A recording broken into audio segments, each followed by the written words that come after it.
उद्धव ठाकरे विधान परिषदेवर जात असतील तर आम्ही त्यांना पाठिंबा देऊ, हा जो काँग्रेसचा निर्णय आहे तो काँग्रेसचे प्रदेशाध्यक्ष हर्षवर्धन सपकाळ यांनी काही दिवसांपूर्वी स्पष्ट सांगितला होता. पण ठाकरेंच्या जागी कोण दुसरा उमेदवार दिला गेला तर काँग्रेस काय करेल हे काही त्यांनी स्पष्ट सांगितलं नव्हतं. मात्र आता आदित्य ठाकरेंनी शिवसेना नेते माजी विरोधी पक्षनेते अंबादास दानवे यांचं नाव घोषित केलंय. म्हणजे ठाकरेंच्या जागी दुसरा उमेदवार असेल हे आदित्य ठाकरेंनी एका पत्रकार परिषदेमध्ये स्पष्ट सांगितलं. त्यानंतर संजय राऊत यांनी देखील या माहितीला दुजोरा देत लगेचच ट्विट केलं की अंबादास दानवे हे शिवसेनेचे म्हणजेच महाविकास आघाडीचे विधान परिषदेचे उमेदवार असतील आणि उद्या 11 वाजता ते उमेदवारी अर्ज दाखल करतील. शेवटी त्यांनी असं देखील लिहिलं की उद्धव ठाकरेंनी ही उमेदवारी घोषित केलेली आहे.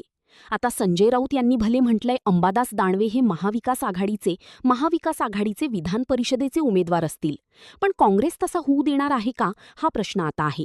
कारण काँग्रेस नेते खुल्लम म्हणतायत आम्हाला तर नाव घोषित करण्यापूर्वी विचारातच घेतलं नाहीये, आमच्याशी चर्चा झालेली नाहीये. विजय वड्डीटवारपासून सचिन सावंत या सर्वांनी आम्हाला काहीच न सांगितल्याचं म्हटलेलं आहे. जे काँग्रेसचे नेते सपकाळ ठाकरेंना भेटून आले होते त्यांनी तर आता पक्षश्रेष्ठींशी चर्चा करून विधान परिषद निवडणुकीत काँग्रेस उमेदवार देणार असं ट्विट करून जाहीर करून टाकलंय. काँग्रेसकडून आम्ही उमेदवार देतोय हे जाहीर करून टाकलंय. एकूण हे सगळं राजकारण ज्याप्रमाणे सुरू आहे त्यानुसार आता हाच प्रश्न असेल, आता मवियाचा एकही आमदार निवडून येणार नाहीये का?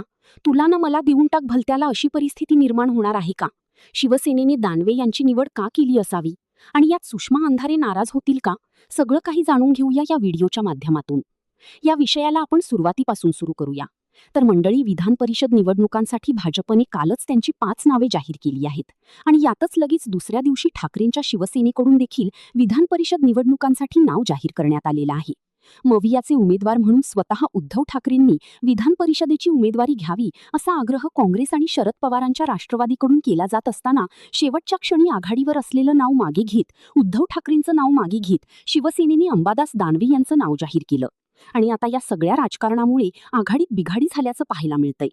उद्धव ठाकरेंच्या या निर्णयावर काँग्रेस पक्षश्रेष्ठी नाराज असल्याची माहिती असून काँग्रेस विधान परिषदेत आपला उमेदवार देणार असल्याची माहिती देखील पुढे आली आहे. काँग्रेस प्रदेशाध्यक्ष हर्षवर्धन सपकाळ सध्या दिल्लीत असून पक्षश्रेष्ठींशी चर्चा करून उमेदवाराचे नाव ते जाहीर करतील अशी त्यांनी माहिती स्वतः सोशल मीडियाच्या माध्यमातून दिली.